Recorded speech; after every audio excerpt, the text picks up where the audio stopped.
Hello again, this is Tim Lloyd from gmat.cz, part of Gain Access here in Prague. This is video 2 from our selection of the top 10 MBA schools in the world according to ft.com and the application process, registration, and more importantly motivation essays, job essays, etc.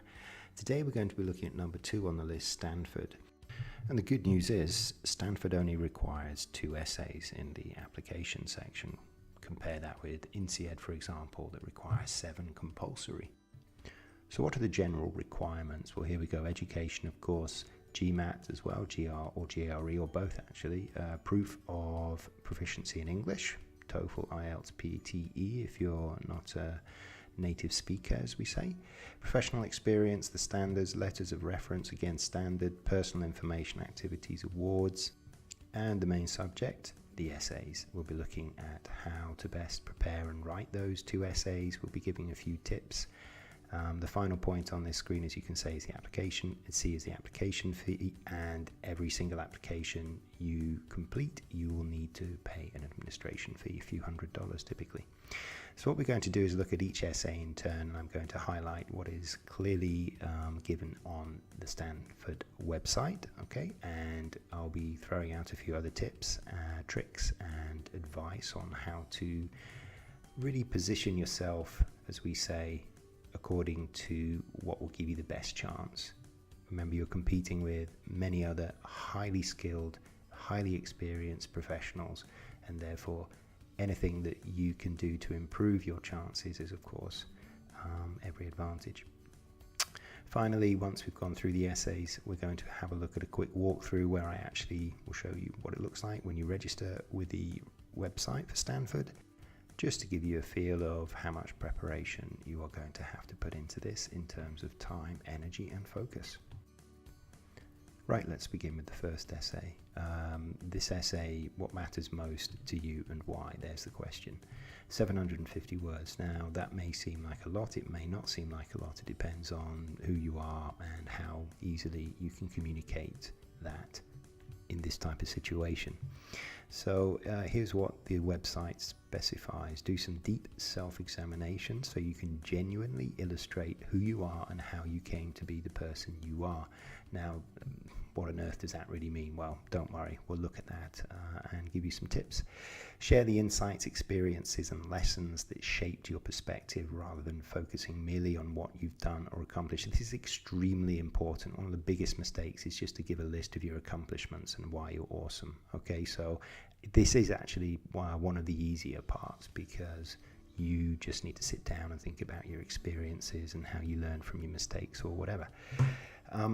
Then there is write from the heart and illustrate how a person, situation, or event has influenced you. Now, okay, lots of information, and our goal is to put that information in a clear, lucid, and logical order, making it an effective, impressive representation of what you want to communicate. And finally, focus on the why rather than the what. Okay, this is an American university, and the mentality has to be focused with the audience in mind. Now, a lot of our clients actually are quite open about the fact that this is not something they're particularly comfortable with.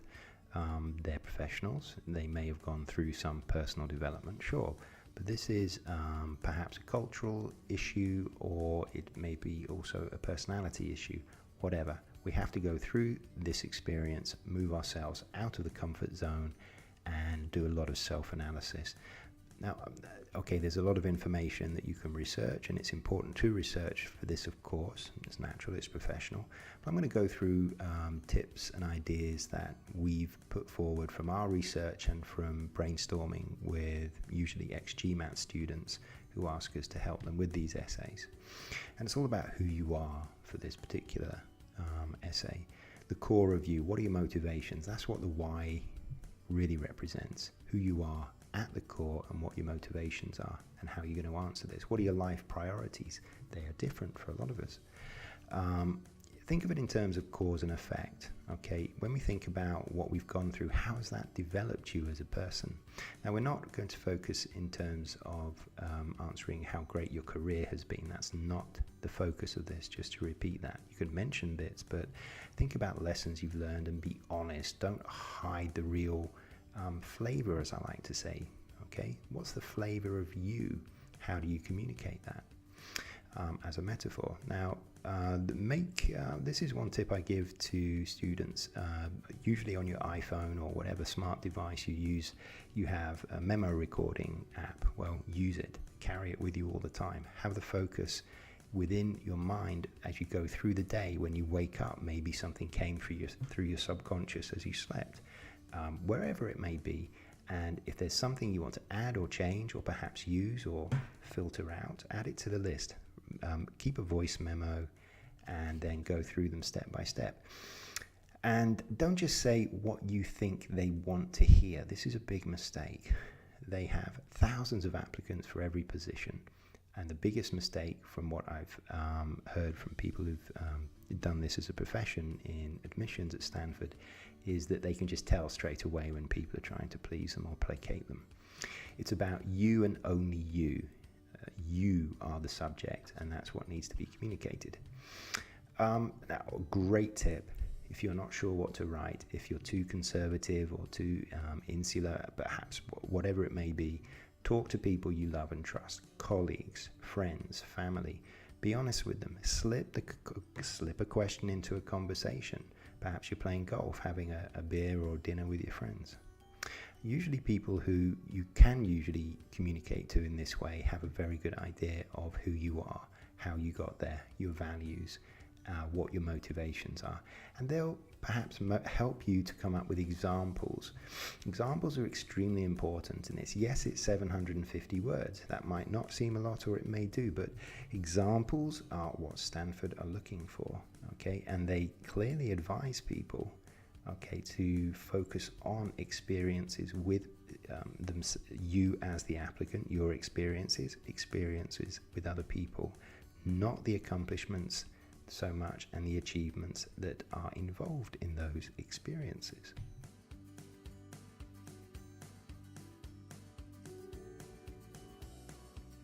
Then I think one final tip that we tend to naturally give to our GMAT students at this stage, because it's part of the course and it's part of the key part of the GMAT test, is describe how you make your decisions.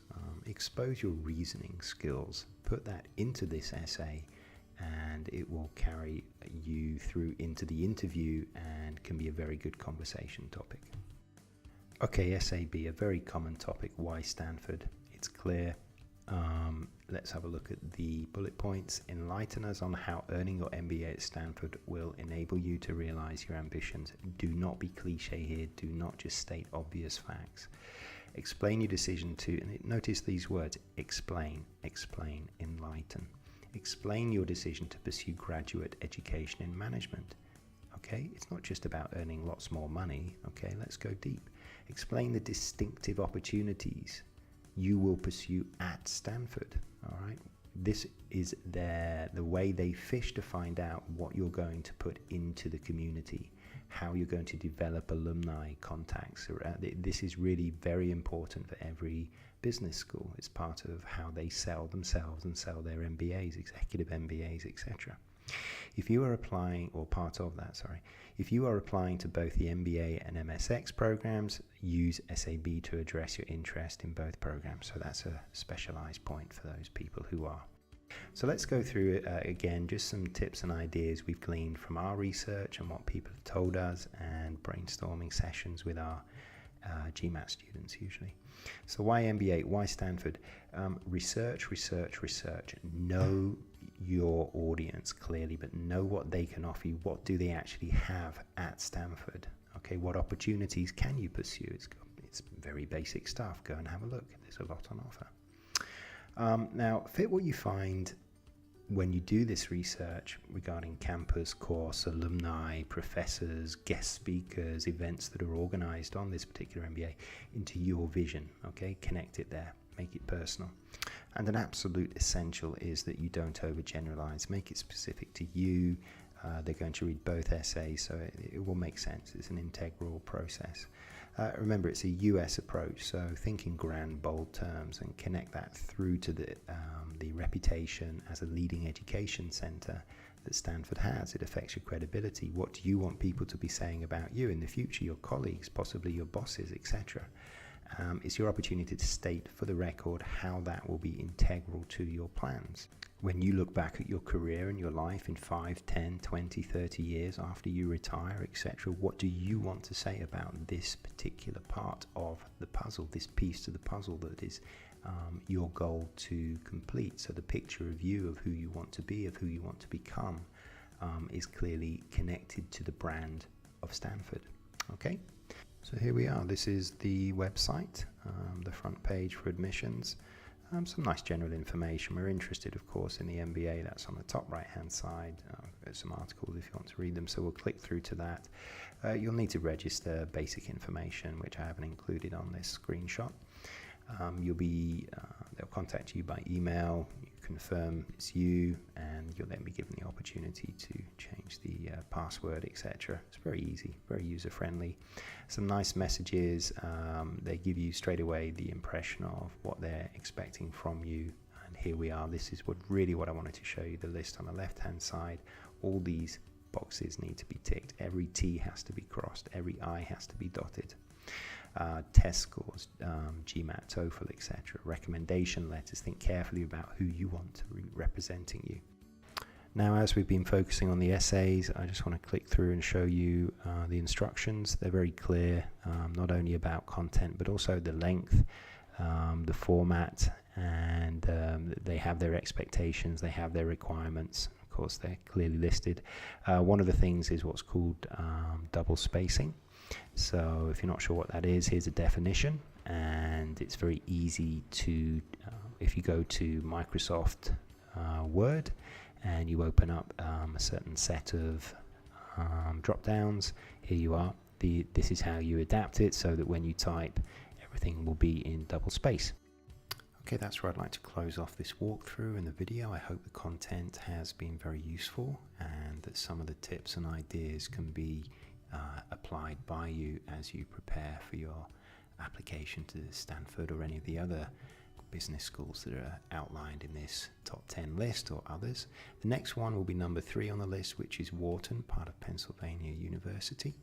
This is Tim Lloyd for GMAT.cz, part of Gain Access in Prague in the Czech Republic.